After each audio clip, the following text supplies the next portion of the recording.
Switzerland impossible ആണ്, അല്ലെങ്കിൽ യൂറോപ്പിൽ ഫോറിനറായിട്ട് ജോബ് കിട്ടാൻ ചാൻസ് ഇല്ല, ഇങ്ങനെയൊക്കെ കരുതിയിട്ട് അപ്ലൈ പോലും ചെയ്യാതിരിക്കുന്ന ആളുകൾ ഇപ്പോൾ നമ്മളുടെ ഇടയിൽ വളരെ കൂടുതലാണ്.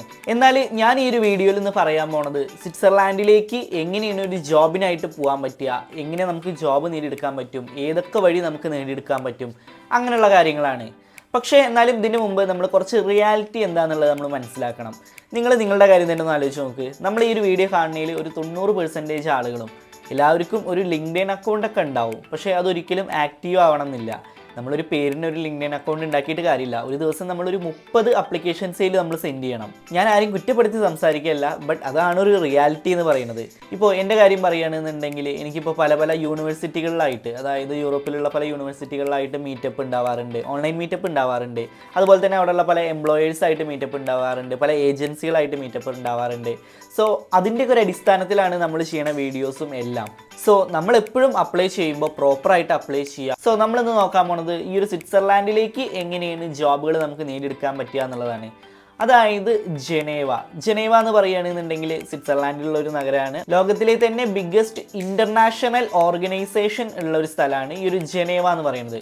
ഓക്കെ, സോ ഈ ഒരു ഫോറിനേഴ്സിന് നേരിട്ട് ഹയർ ചെയ്യാൻ പറ്റുന്ന പല ഓർഗനൈസേഷൻസും അവിടെ ഉണ്ട്. അതായത് പല കാറ്റഗറിയിലുള്ള ഓർഗനൈസേഷൻസ് ഉണ്ട്. ഇവർ ഇങ്ങനെ വരുന്ന ഫോറിൻ വർക്കേഴ്സിന് വിസ സ്പോൺസർഷിപ്പ് കൊടുക്കാറുണ്ട്. അതുപോലെ തന്നെ പല ഓർഗനൈസേഷനും ഈ ഒരു ടാക്സ് ഫ്രീ സാലറി വരെ കൊടുക്കുന്നുണ്ട്. അതും ചില ജോബ്സിന് 2 years എക്സ്പീരിയൻസ് മതി, ചില റോൾസിന് ഡിഗ്രി പോലും സ്ട്രിക്റ്റ് അല്ല. അതുപോലെ തന്നെ മന്ത്ലി സാലറി ആയിട്ട് ഒരു 4 ലക്ഷം മുതൽ 10 ലക്ഷം വരെ മന്ത്ലി സാലറി ആയിട്ട് കൊടുക്കുന്ന ഓർഗനൈസേഷൻസും ഉണ്ട്. സോ ഇന്നത്തെ വീഡിയോയിൽ നമ്മൾ കാണാനിരിക്കുന്നത് അതായത് സ്വിറ്റ്സർലാൻഡിൽ ഫോറിനേഴ്സിനെ ഹയർ ചെയ്യണ റിയൽ ഓർഗനൈസേഷൻസ് എത്രയാണ്, ഇവർ കൊടുക്കുന്ന സാലറി ഡീറ്റെയിൽസ് എങ്ങനെയാണ്, എൻട്രി ലെവൽ മുതൽ പ്രൊഫഷണൽ റോൾ വരെ ഏതൊക്കെയാണ് ഉള്ളത്. സോ നമ്മളുടെ ഈ ഒരു വീഡിയോ എന്ന് പറയുന്നത് വെറും ഇൻഫർമേഷൻ പർപ്പസ് മാത്രമാണ്. വീഡിയോ കണ്ടാൽ മാത്രം ജോബ് കിട്ടില്ല. ഒഫീഷ്യൽ വെബ്സൈറ്റിൽ പോയിട്ട് വെരിഫൈ ചെയ്തിട്ട് മാത്രം അപ്ലൈ ചെയ്യുക. ഫേക്ക് ഏജൻറ്റ്സ് അല്ലെങ്കിൽ പേയ്മെൻറ്റ് സ്കാംസ് ഒക്കെ നിങ്ങൾ അവോയ്ഡ് ചെയ്യുക. റൈറ്റ്ഫുൾ ആയിട്ടുള്ള CV ഉണ്ടാക്കുക. റൈറ്റ് അപ്ലിക്കേഷൻ സ്ട്രാറ്റജി നിങ്ങൾ ഫോളോ ചെയ്യുക. എന്നാൽ മാത്രമേ ഉള്ളൂ നമുക്ക് റിസൾട്ട് ഉണ്ടാവുള്ളൂ. സോ അങ്ങനത്തെ കാര്യങ്ങളും കൂടി നമ്മൾ ഈ ഒരു വീഡിയോയിൽ ഷെയർ ചെയ്യുന്നുണ്ട്. Switzerland, why this is different? Most people think like, അതായത് സ്വിറ്റ്സർലാൻഡ് വർക്ക് പെർമിറ്റ്സ് എന്ന് പറയുന്നത് ഇമ്പോസിബിൾ ആണ് എന്നുള്ളതാണ്. കാരണം ഈ ഒരു ഇയർലി പെർമിറ്റ്സ് ലിമിറ്റഡ് തന്നെയാണ്, അത് സത്യമാണ്. പക്ഷേ നമ്മൾ ഈ ഒരു ഇൻ്റർനാഷണൽ ഓർഗനൈസേഷന് സെപ്പറേറ്റ് ഹയറിംഗ് സിസ്റ്റം ഉണ്ട്. അതായത് ഈ ഒരു നോർമൽ കോട്ട കോമ്പറ്റീഷൻ ഇല്ല. അതായത് ജോബ് കിട്ടിയാൽ വിസ പ്രോസസ്സ് ഈസിയർ ആയിട്ട് നമുക്ക് നടക്കും. ഇതാണ് എപ്പോഴും സ്മാർട്ട് ആയിട്ടുള്ള അപ്ലിക്കൻസ് യൂസ് ചെയ്യുന്ന ഒരു ഹിഡൻ സ്ട്രാറ്റജി അല്ലെങ്കിൽ ഒരു പാത്ത് വേ എന്ന് പറയുന്നത്. സോ ഇനി ഇങ്ങനെയുള്ള ഓർഗനൈസേഷൻസ് ഏതൊക്കെയാണ് നമുക്ക് നോക്കി നോക്കാം. ഏറ്റവും ആദ്യത്തെ പറയുന്നത് WTO, അതായത് വേൾഡ് ട്രേഡ് ഓർഗനൈസേഷൻ. അതായത് ഈ ഒരു ബിഗിനേഴ്സിനൊക്കെ ഏറ്റവും നല്ലൊരു ഓപ്ഷനാണ് ഇത് എന്ന് പറയുന്നത്. ഇതിൻ്റെ ലൊക്കേഷൻ ജനേവ തന്നെയാണ്. സോ ഇവിടെ കൊടുക്കുന്ന സാലറി എന്ന് പറയുന്നത് അപ്രോക്സിമേറ്റ്ലി $5000 പെർ മന്ത് വെച്ചിട്ട് കൊടുക്കും. അതുപോലെ തന്നെ ടാക്സ് ഫ്രീ ആണ്. സോ റിക്വയർമെൻറ്റ്സ് എന്ന് പറയുന്നത് നമ്മൾ ബിലോ 30 years ആയിരിക്കണം, 2 years എക്സ്പീരിയൻസ് ഉണ്ടാവണം. ഇനി ഏതൊക്കെ ഫീൽഡാണ് എന്നുള്ള എല്ലാവർക്കും ഒരു ഡൗട്ട് ഉണ്ടാവും. സോ നമ്മൾ പറയുകയാണെങ്കിൽ ഈ ഒരു economics, law, IT, trade policy, data analyst ഇങ്ങനെയുള്ളവർക്കൊക്കെ അപ്ലൈ ചെയ്യാൻ പറ്റും. ഫ്രഷേഴ്സിനും ഏർലി കരിയർ അപ്ലിക്കൻസിനും നല്ലൊരു ഹ്യൂജ് ഓപ്പർച്യൂണിറ്റി ആണെന്നും കൂടി പറയുന്നുണ്ട് ഇവിടെ.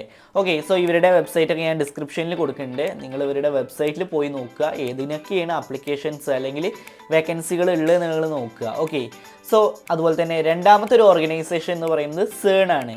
സോ ഈ ഒരു CERNനെ കുറിച്ച് നമ്മൾ ആൾറെഡി ടോക്ക് ചെയ്തിട്ടുണ്ട്, നമ്മൾ ആൾറെഡി കുറേ സംസാരിച്ചിട്ടുണ്ട്.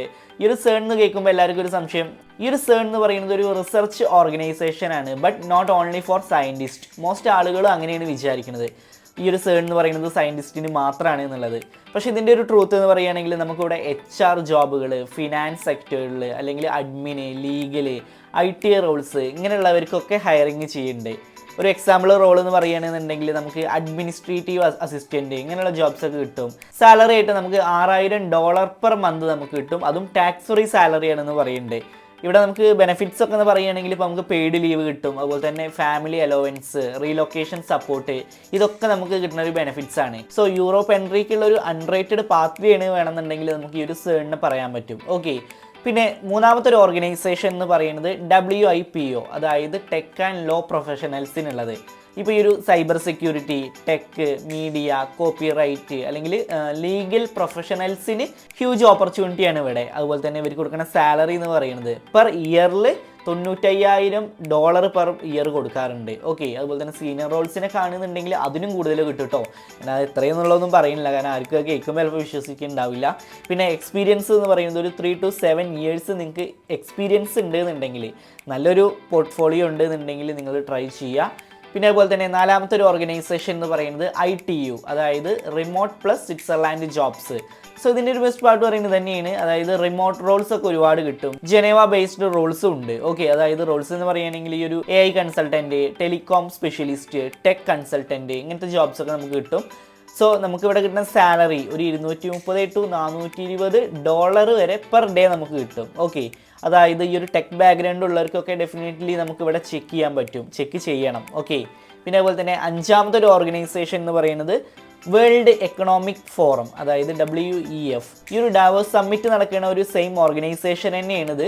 നമുക്കിപ്പോൾ ഒരു റോൾസ് എന്ന് പറയുകയാണെങ്കിൽ ഈ ഒരു account manager, digital specialist, finance, ഇങ്ങനെയുള്ള റോൾസൊക്കെയാണ് നമുക്ക് ഉണ്ടാവുക. എക്സ്പീരിയൻസ് എന്ന് പറയുന്നത് ഒരു മോസ്റ്റ്ലി ഒരു 3 to 5 years നിങ്ങൾക്ക് എക്സ്പീരിയൻസ് ഉണ്ടെന്നുണ്ടെങ്കിൽ, ഈ പറഞ്ഞ സെക്ടേഴ്സിലൊക്കെ എക്സ്പീരിയൻസ് ഉണ്ടെന്നുണ്ടെങ്കിൽ നിങ്ങൾക്ക് ട്രൈ ചെയ്യാൻ പറ്റും.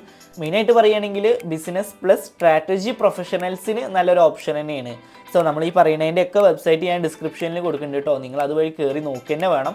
പിന്നെ ആറാമത്തെ ഒരു ഓർഗനൈസേഷൻ എന്ന് പറയുന്നത് WHO, അതായത് വേൾഡ് ഹെൽത്ത് ഓർഗനൈസേഷൻ.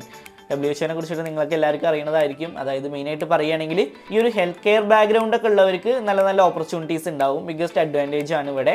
റോൾസ് എന്ന് പറയുമ്പോൾ ഒരു ജൂനിയർ പ്രൊഫഷണൽ ഓഫീസർ, ഇങ്ങനെയുള്ള റോൾസൊക്കെ ധാരാളം ഉണ്ടാവും. സാലറി എന്ന് പറയുന്നത് അറൗണ്ട് ഒരു $78,000 പെർ ഇയർ സാലറി കൊടുക്കുന്ന ജോബ്സ് ഉണ്ടാവും. റിക്വയർമെൻറ്റ്സ് അതുപോലെ തന്നെ 2 to 5 years എക്സ്പീരിയൻസ് ഉണ്ടാവുകയാണെങ്കിൽ നല്ലതാണ്. ഏജ് അറൗണ്ട് ഒരു 32 yearsന്റെ അടുത്തുള്ളവർക്കാണെങ്കിൽ ഏറ്റവും നല്ലതാണ് പറയുന്നുണ്ട്. ഏഷ്യൻ ആൻഡ് ആഫ്രിക്കൻ അപ്ലിക്കൻസിനും ഓപ്പൺ ആണ്. ഓക്കെ, ഇനി ഏതൊക്കെ ഓർഗനൈസേഷൻസ് ആർക്കൊക്കെയാണ് ഫിറ്റ് ആവുക എന്നുള്ളതിൻ്റെ ഒരു ഗ്രാഫാണ് കേട്ടോ ഇതുള്ളത്. അതായത് കൊമേഴ്സ് ആൻഡ് ട്രേഡ് ഉള്ളവർക്ക് ഏതാണ്, അങ്ങനെയുള്ളതിൻ്റെ ഒരു ഗ്രാഫാണ് ഇതുള്ളത്. നിങ്ങളത് ചെക്ക് ചെയ്യുക. പിന്നെ നിങ്ങൾ ഇമ്പോർട്ടൻ്റ് ആയിട്ട് പിന്നെ ചെയ്യേണ്ട ഒരു കാര്യം, ഒരുപാട് ആളുകൾ ഫെയിൽ ആവാനുള്ളൊരു കാരണം എന്ന് പറയുന്നത് റാൻഡം ആയിട്ട് അപ്ലൈ ചെയ്യുക എന്നുള്ളതാണ്. അതായത് ഇപ്പോൾ നമ്മൾ പറഞ്ഞ പോലെ തന്നെ എല്ലാ CV എല്ലാവരുടെയും യൂസ് ചെയ്യുക, ATS ഒപ്റ്റിമൈസേഷൻ ചെയ്യാതിരിക്കുക. അതിനൊക്കെ പകരം നിങ്ങൾ ATS ഫ്രണ്ട്ലി CV ഉണ്ടാക്കുക, കസ്റ്റമൈസ്ഡ് കവർ ലെറ്റർ ഉണ്ടാക്കുക, ഒഫീഷ്യൽ പോർട്ടൽ വഴി തന്നെ നമ്മൾ അപ്ലൈ ചെയ്യുക. അതുപോലെ തന്നെ ഈ ഒരു ഓർഗനൈസേഷൻ്റെ നോക്കുകയാണെന്നുണ്ടെങ്കിൽ അവരുടെ കരിയർ പേജിൽ പോയിട്ട് അപ്ലൈ ചെയ്യുക. ഓക്കെ, ഒഫീഷ്യൽ പോർട്ടൽസ് ഏതൊക്കെയാണ്, ഇവരുടെ കരിയർ പേജിൻ്റെ വെബ്സൈറ്റും എല്ലാം ഞാൻ ഡിസ്ക്രിപ്ഷനിൽ കൊടുത്തിട്ടുണ്ട്. പിന്നെ ഇമ്പോർട്ടൻ്റ് ആയിട്ടുള്ളൊരു കാര്യം തന്നെയാണ് നമ്മളെപ്പോഴും customized CV and cover letter ഉണ്ടാക്കുക. നിങ്ങളിപ്പോൾ ഒരു ജോബിന് അപ്ലൈ ചെയ്യുകയാണെങ്കിൽ ആ ഒരു ജോബിന് എന്തൊക്കെ റിക്വയർമെൻറ്റ്സ് ഉണ്ടോ അതിനനുസരിച്ചുള്ള CV നിങ്ങൾ ഉണ്ടാക്കണം. എന്നാലുള്ള ജോബ് കിട്ടാനുള്ള ചാൻസസ് വളരെ കൂടുതലായിരിക്കുള്ളൂ. ഇതെന്ന് പറയുന്നത് ഒരു 100% ഒരു റിയൽ ആയിട്ടുള്ള ഒരു സ്ട്രാറ്റജിയാണ്. ഓക്കെ, സോ ഈ ഒരു ഒഫീഷ്യൽ കരിയർ വെബ്സൈറ്റൊക്കെ ഞാൻ ഡിസ്ക്രിപ്ഷനിൽ കൊടുക്കുന്നുണ്ട് കേട്ടോ. സോ ഈ ഒരു സ്വിറ്റ്സർലാൻഡ് എന്ന് പറയുന്നത് ഒരിക്കലും ഇമ്പോസിബിൾ ആയിട്ടുള്ളൊരു കാര്യമല്ല. പക്ഷേ എന്ന് വെച്ചിട്ട് വളരെ ഈസിയാണ് എന്നല്ല ഞാൻ പറയുന്നത്. മോസ്റ്റ് ആളുകളും റോങ് ആയിട്ടുള്ളൊരു പാത്ത് വേ ആണ് നോക്കുന്നത്. സോ അതിന് പകരം നിങ്ങൾ നല്ല സ്ട്രാറ്റജി വെച്ചിട്ട് തന്നെ നിങ്ങൾ അപ്ലൈ ചെയ്യുക. ഇൻ്റർനാഷണൽ ഓർഗനൈസേഷൻ വഴി, അതുപോലെ തന്നെ ലീഗൽ വിസ സ്പോൺസർഷിപ്പോട് കൂടിയിട്ട്, അതും ഹൈ സാലറിയിൽ യൂറോപ്പിൽ ഒരു കരിയർ ബിൽഡ് ചെയ്യാൻ നിങ്ങൾക്ക് ആഗ്രഹം ഉണ്ട് എന്നുണ്ടെങ്കിൽ ഇത് നല്ലൊരു ചാൻസ് തന്നെയാണ്. സോ ഞാൻ പറഞ്ഞത് എല്ലാവർക്കും മനസ്സിലായി എന്ന് വിചാരിക്കുന്നു. ഒരു ഇമ്പോർട്ടൻറ്റ് കാര്യം കൂടി പറയാനുണ്ട്, നമ്മുടെ ചാനൽ നിങ്ങൾ ആദ്യമായിട്ടാണ് കാണുന്നുണ്ടെങ്കിൽ ദയവായിട്ട് സബ്സ്ക്രൈബ് ചെയ്തിട്ടൊന്ന് സപ്പോർട്ട് ചെയ്യുക. ഓക്കെ, അതുപോലെ തന്നെ നമ്മളുടെ ചാനൽ എന്ന് പറയുന്നത് യൂറോപ്പിലുള്ള ഒരുപാട് ആളുകൾ കാണുന്ന ഒരു ചാനലാണ്. സോ അവിടെ വർക്ക് ചെയ്യുന്ന വർക്കേഴ്സും അതുപോലെ തന്നെ അവിടുത്തെ എംപ്ലോയേഴ്സും ഒക്കെ കാണുന്ന ഒരു ചാനലാണ്. സോ നിങ്ങളുടെ ക്വാളിഫിക്കേഷനും എക്സ്പീരിയൻസും നിങ്ങൾ കമൻസിൽ അറിയിക്കുക. അങ്ങനെ ഏതെങ്കിലും എംപ്ലോയേഴ്സോ അവിടെ വർക്ക് ചെയ്യുന്ന ആരെങ്കിലുമൊക്കെ നമ്മുടെ ചാനൽ കാണുന്നുണ്ട് എന്നുണ്ടെങ്കിൽ ഇത്തരം കമൻറ്റ് ചെയ്യണവർക്ക് അതിനുള്ള റിപ്ലൈ നിങ്ങൾ കൊടുക്കുക. ദയവായിട്ട് നിങ്ങൾ അങ്ങനെ ചെയ്യുക, അവർക്കൊരു ഹെൽപ്ഫുൾ ആവുന്ന കാര്യമായിരിക്കും. സോ ഞാൻ പറഞ്ഞ എല്ലാവർക്കും മനസ്സിലായി എന്ന് വിചാരിക്കുന്നു. എന്തെങ്കിലും ഡൗട്ട്സ് ഉണ്ടെങ്കിൽ വേറെ കമൻസിൽ ചോദിക്കുക. ഇതുപോലത്തെ നല്ലൊരു ഇൻഫർമേഷൻ ആയിട്ട് നമുക്ക് അടുത്ത വീഡിയോയിൽ കാണാം. And finally, it's me Shyam, and this is Wayfarer Insights, and this channel won't disappoint you, and thanks for watching.